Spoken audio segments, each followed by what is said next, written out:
নমস্কার বন্ধু, আমি হাওড়া আজকে বাসে করে হাওড়া থেকে নেবে, তারপর হাওড়া স্টেশন থেকে ভদ্রেশ্বরের উদ্দেশ্যে আজ রওনা দেবো। সেখানে ভদ্রেশ্বর নাথ মন্দিরে আপনাদের নিয়ে যাব।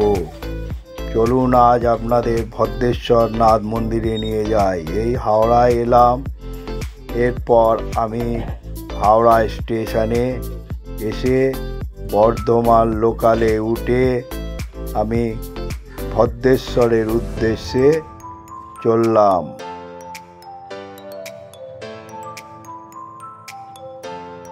ভদ্রেশ্বর হলো ভারতের পশ্চিমবঙ্গ হুগলি জেলার ছোট শহর। নামকরণ হয়েছে 500 বছরের পুরনো শিব মন্দির।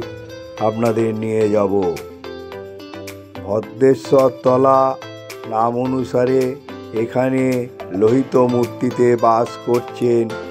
লোককথা অনুসারে ত্রেতা যুগে এখানে ভগবান বিষ্ণু রাম রূপে অতিবাহিত হন। তখনই মানুষের হস্তক্ষেপ ছাড়াই ভগবান শিবের লোহিত দেহ ভূপৃষ্ঠে এসেছিল। বহু শতাব্দী আগে এই অঞ্চলটি হুগলি নদীর জলের নিচে ছিল এবং বেশিরভাগ বন দ্বারা আবৃত ছিল। পথ পরিবর্তন করার পর ফুটে উঠেছে। 1795 সালে ইস্ট ইন্ডিয়া কোম্পানি হুগলিকে জেলা হিসাবে গঠন করে। 3 নম্বরে দিয়েছে, আমি 1 নম্বরে যাব, সেখান থেকে আপনাদের নিয়ে যাব। 1 নম্বর দিয়ে বেরিয়ে এই পথ দিয়ে যেতে হবে অটো ধরার জন্য। এই হলো অটো স্ট্যান্ড এবং অটোতে বসে 10 টাকা ভাড়ার বিনিময়ে আমি ভদ্রেশ্বর নাথ মন্দিরে চললাম।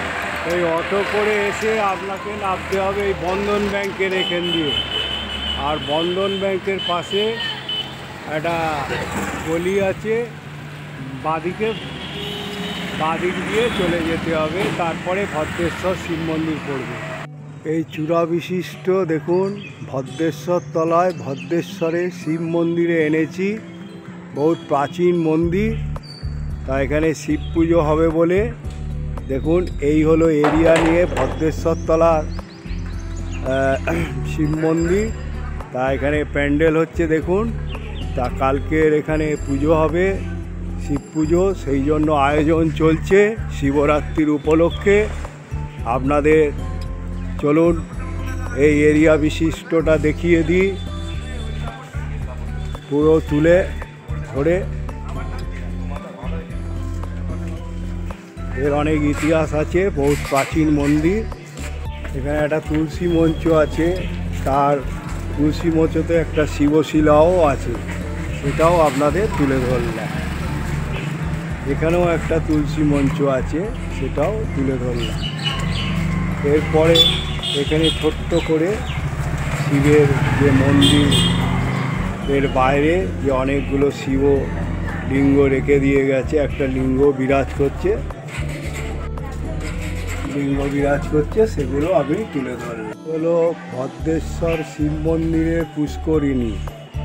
এইখানে ভক্তরা এসে এই দুধ পুকুরও বলতে পারেন, এখান থেকে স্নান করে তারপরে অনেকে মনস্কামনা করে পুজো দেয়। আর এই হলো চূড়া বিশিষ্ট মন্দির, 8 চালা চূড়া বিশিষ্ট মন্দির। আর মন্দিরের থাম্বাগুলো দেখুন, পিলারগুলো কত পুরনো পিলার দেখুন, সেগুলো আপনাদের তুলে দেখাচ্ছি কত পুরনো।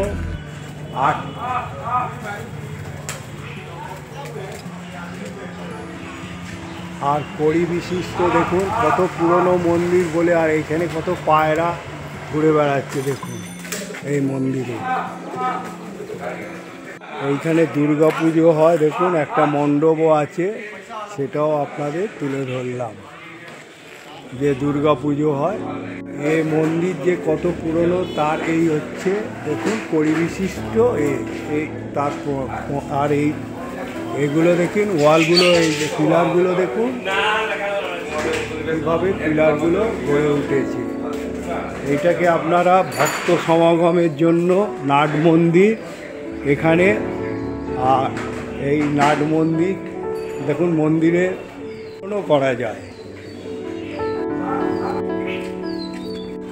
হলো মন্দিরে পরীক্ষণ করার জায়গা। হলো সামনে দেখুন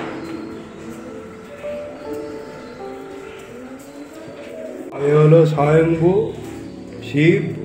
দেখুন এটা অনেক জায়গায় পাবেন, কলকাতা। না এই জিনিস পাবে না ওরা স্বয়ংভূ তো কোথাও সেরকম নেই। হ্যাঁ তারকেশ্বর আগে, এটা তারকেশ্বরেরও অনেক অনেক আগে, এটা দাপর যুগের মন্দির। আচ্ছা, এটাকে তো বলা হয় ভদ্রেশ্বর নাথ, বাবা ভদ্রেশ্বর নাথ ওনার নাম অনুযায়ী জায়গাটার নাম এই নাম আছে। এই মন্দিরটা অনেক পুরনো মন্দির, তার হচ্ছে 750 বছরের।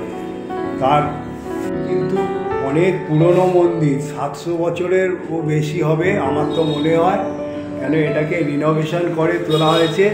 তার নিদারুণে আপনারা পাবেন একটা সবচেয়ে এই কড়ি বিশিষ্ট এ দিয়ে, আর এই পিলারগুলো কত শক্ত, কত পিলার দিয়ে মজবুত করে এই মন্দির গড়ে উঠেছে। তারপরে এখানে ইলেকট্রনিক্স বাদ্যযন্ত্র লাগানো হয়েছে, মডার্নাইজ করেছে মন্দির, মডিফিকেশান করেছে।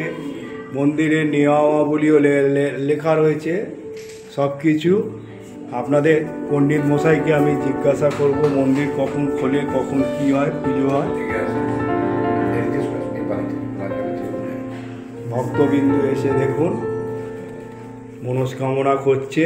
আর এই দেখুন স্বয়ম্ভু শম্ভু, এর অনেক ইতিহাস আছে। আমি তো অত ইতিহাস বলতে পারবো না, আমি পণ্ডিত মশাইকে জিজ্ঞাসা করে আপনাদের জানাবো। এখানে নাগরাজ বিরাজ করছে, আর কত সুন্দর পাথরের ওপরে মহাদেব আশীর্বাদ করছে। পাশে নন্দী আছে আর ত্রিশূল সেটাও তুলে ধরেছে। আর স্বয়ম্ভুকে দেখুন সবাই জল ঢালছে মনস্কামনার জন্য। কাল শিব পুজো, আপনারা এখানে আসবেন শিবরাত্রির উপলক্ষে, এইটাই আমার কামনা। তা আমি পণ্ডিত মশাইকে দু চার কথা জিজ্ঞেস। আপনার নাম আর এই কখন খোলে, আর আপনাদের কি ভান্ডারা লাগে, কবে কবে? আমার নাম প্রশান্ত মুখার্জি। হ্যাঁ, আমি বাড়ির অষ্টম পুরুষ। আমরা 8 পুরুষ ধরে বাবার এই মন্দিরে সেবা করে আসছি। কথিত আছে এই মন্দির দাপর যুগের মন্দির, পাণ্ডবরা নাকি এই মন্দিরে পায়ে তুলো দিয়েছিলেন। মা গঙ্গা এখান দিয়ে প্রবাহিত হতো, মা গঙ্গা তলা থেকে আপনারা স্বয়ংভূত হয়েছিলেন। এই মহাদেবকে কেউ বসায়ও নি, কেউ তুলেও আনেনি, ইনি স্বয়ংভূত। এনাকে মা গঙ্গা থেকে ইনি আপনি আবির্ভূত হয়েছিলেন। বাবার মন্দির ভোর 4টের সময় খোলা হয়, 4টে থেকে 4:30-র মধ্যে খোলা হয়। 5টায় বাবার মঙ্গল আরতি হয়। এই ভোরে 12:30 থেকে 1টার মধ্যে বাবার ভোগ নিবেদন করা হয়। সন্ধ্যেবেলা 7টার সময় বাবার সন্ধ্যা আরতি করা হয়। প্রতিদিন বাবার মন্দির ভোর 4:30 থেকে দুপুর 1টা-1:30 অবধি খোলা থাকে। আবার বিকালবেলা আবার 5টার পর থেকে রাত্রিবেলা 8টা অবধি মন্দির খোলা থাকে। বাবা 365 দিন মন্দির খোলা। বিশেষ দিনগুলোয় শিবরাত্রি, নীল, শ্রাবণ মাসে 4টে সোমবার এবং প্রতি মাসের সোমবারগুলো বাবার মন্দিরে যথেষ্ট ভক্তের সমাগম হয়, প্রচণ্ড ভিড় হয়। যেমন কালকে আগামী শিবরাত্রি কয়েক লক্ষ লক্ষ মানুষের এখানে সমাগম হয়। দূর দূরান্ত থেকে পুণ্যার্থীরা এখানে বাবার মন্দিরে জল দিতে আসে, কারণ বাবার এই মন্দির প্রচণ্ড জাগ্রত। বাবা প্রচণ্ড জাগ্রত এবং লোকের মনস্কামনা যথেষ্টভাবে বাবা পূর্ণ করেন। সেই হিসেবে বাবার দূর দূরান্ত থেকে দর্শনার্থী পুণ্যার্থীরা সমস্ত বাবার মন্দিরে জল দিতে আসে। তার ভোরবেলা থেকে 4টে থেকে মন্দির খোলা হয়ে যাবে এবং যথেষ্ট লাইন পড়ে যাবে। বাবার নিত্য প্রয়োজনীয় ভোগের মধ্যে বাবার একটাই ভোগ নিবেদন করা হয় 365 দিন, সেটা হচ্ছে বাবার পরমান্ন ভোগ। বাবার প্রতিদিনই পরমান্ন ভোগ নিবেদন করা হয়, 365 দিনই পরমান্ন ভোগ নিবেদন করা হয়। এবার দর্শনার্থী পুণ্যার্থীরা তাদের বাবার জন্য ফল মিষ্টি আলাদাভাবে আনে, সেটাকেও আলাদাভাবে দেওয়া হয়। ঠিক আছে, আমি বাড়ির অষ্টম পুরুষ, আমরা 8 পুরুষ এই মন্দিরে সেবা করে যাচ্ছি। আচ্ছা, আপনাদের কি পালা করে পুজো? হ্যাঁ, আমাদের পাড়ায় মন্দিরে 2টো পরিবারের মধ্যে মন্দিরটা আমরা সেবাই যাচ্ছি। আচ্ছা, এখানে আমি শুনেছি রাখাল দাসেরও ইতিহাস। হ্যাঁ, এখানে আছে। এবার ব্যাপারটা গেছে আজ থেকে 700-750 বছর আগেকার কোনো পুঁথি তো আমাদের কাছে নেই। দাদুর যে সমস্ত কথাগুলো বলে গেছে তাদের হিসেব ধরেই সমস্ত কিছু করে রাখা আছে। এখানে বহু জ্ঞানী মেনী মূর্তিরা সবাই এখানে এসেছিলেন। এই আজকে দাপর যুগের একটা মন্দির, মানে বিশাল ব্যাপার আর কি। তো সেইভাবে আমরা এখানে প্রতিদিন আমরা বংশ পরম্পরায় সেবা করে আসছি বাবা। আমরা এই মন্দিরে সেবা করেছি। আমাদের মন্দিরটা 2টো পরিবারের মধ্যে আছে, সেই পরিবারের মধ্যে 6-7 জন আমরা সেবায়িত আছি। সেই সেবায়িতের মধ্যে আমরা পালাকে ভাগ করে আমরা নির্দিষ্ট পরিমাণে যে যার পালাটাকে ঠিকভাবে মেনটেন করে আসছি। আর এখানে মনে করুন কারোর মনস্কামনা হলো, এবারে সে যদি আপনাদের পালা করে ভোগ নিবেদন করতে যায়, সেটা আপনারা করে দেন? আমরা করে দিই, কারণ এই ভোগ তো ব্রাহ্মণ বাড়ি ছাড়া কেউ রান্না করতে পারবে না। তারা সেই ব্যবস্থাটাও আপনাদের এখানে করা আছে। তারা কেউ তারা মূল্যধরও দিয়ে দেয়, আবার তারা কেউ নিজেরা ভোগ রান্না করে ডিস্ট্রিবিউট করা হয়। এটাও আছে, সমস্ত রকম ব্যবস্থাই করা। আচ্ছা, এখানে আসতে গেলে সবচেয়ে সহজ উপায় হচ্ছে আপনি যদি ট্রেন পথে আসেন, হাওড়া থেকে যদি ট্রেন পথে আসেন, ভদ্রেশ্বর স্টেশন নামবেন। ভদ্রেশ্বর স্টেশন থেকে অটো বা টোটোয় পূর্ব দিকে একদম জিটি রোডের উপরই আমাদের এই মন্দির, পেছনেই মা গঙ্গা। ভদ্রেশ্বর স্টেশন থেকে অটো বা টোটোয় করে মাত্র 5 থেকে 7 মিনিটের রাস্তা, একদম জিটি রোডের উপরই মন্দির। আমাদের এই মন্দিরে আসার কোনো অসুবিধা নেই। বর্ধমান থেকে বা হাওড়া থেকে যে কোনো লোকাল ট্রেনে আসলে ভদ্রেশ্বর স্টেশনে নেবে, পূর্ব দিকে নেবে, স্টেশন থেকে নেবে পূর্ব দিকে অটো বা টোটোয় মাত্র 5 থেকে 7 মিনিট মন্দিরে, জিটি রোডের উপরে আমাদের মন্দির, পিছনে মা গঙ্গার অবস্থান। নমস্কার। হ্যাঁ, অনেক ধন্যবাদ, সবাই আসবেন। হ্যাঁ, নমস্কার। আপনাদের এই মন্দিরের ইতিহাস নেটে তো অনেক কিছু লেখা আছে দেখছি, আমি নেট দেখেই তো এলাম। এই এখন ইতিহাস বলতে গেলে আমরা সারাদিন সারা রাত এই ইতিহাসটা একটুখানি নয় কি দাদা, এর ইতিহাস বলতে গেলে সারাদিন সারা রাত আমরা কি সংক্ষেপে মূল যেটা বলবো ওইটাই ঠিক আছে, ও লোকে বেশি দেখবে না।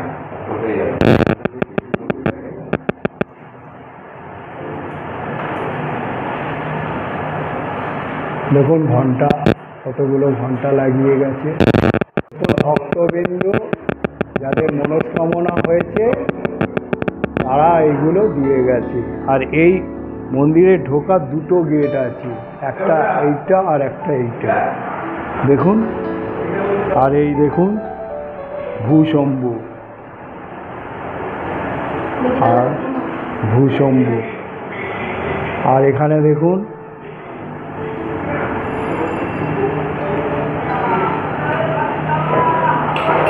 বহু দূর দূরান্ত থেকে এখানে মানুষ এসে মনস্কামনা করে।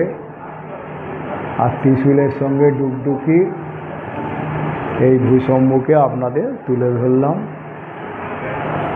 কত ভক্তরা নিষ্ঠভাবে পুজো করে। হ্যাঁ, আচ্ছা, আপনি খুব ভক্তিভাবে দেখছি এই ভদ্রেশ্বরনাথকে পুজো করেন, মানে আপনার মনস্কামনা পূর্ণ হয়েছে বোধহয়। কোনো মনস্কামনা পূর্ণ, মানুষের চাহিদার শেষ নেই, একটার পর একটা আছে, কিন্তু একটা মনকে সুখে, মনের শান্তিটা বিশাল। ও, মানুষের চাহিদার শেষ নেই, একটা পূরণ হলে আর একটা পূরণের জন্য। ঠিকই বলেছে, কিন্তু কি বলুন তো, মনটা পরিপূর্ণভাবে পূর্ণ হলো সেটা জানা নেই আমার, কিন্তু আমার মনে খুব শান্তি পাই। আমার কোনো জায়গায় যেতে ইচ্ছা করে না, সর্বদা যদি আমার সংসার না থাকতো মনে হতো আমি এখানেই বসে থাকি। এই আমার শান্তি, এই আমার স্বস্তি। আর আমার কেউ নেই, মানে মা বাবা কেউ নেই, তাহলে আমার এই ভদ্রেশ্বরনাথই আপনার সব। দেখুন, এক ভক্ত বললেন যে তার মনের শান্তি সবই এখানেই, তার কেউ নেই। তিনি সবসময় দেখছি এখানকার কত ভক্তিভাবে করছে, সেটাও আপনাদের তুলে ধরলাম। সঙ্গে হলো না, কিন্তু হিসাব যদি মেলাতে বসে দেখুন আপনার কিন্তু সবটাই হয়ে গেছে, এটাই কিন্তু বাস্তব।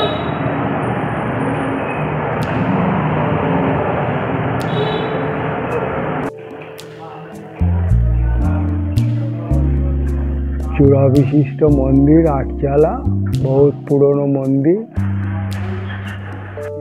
নমস্কার বন্ধু, আজ আপনাদের ভদ্রেশ্বরে এনে ভদ্রেশ্বরনাথ মন্দিরের দর্শন করিয়েছি। এইটা দেখার পর আপনারা একটা লাইক, যত শেয়ার করবেন অনেকে জানতে পারবে, এবং বলবো সাবস্ক্রাইব যারা করেননি আইকন বোতামটা টিপে দেবেন।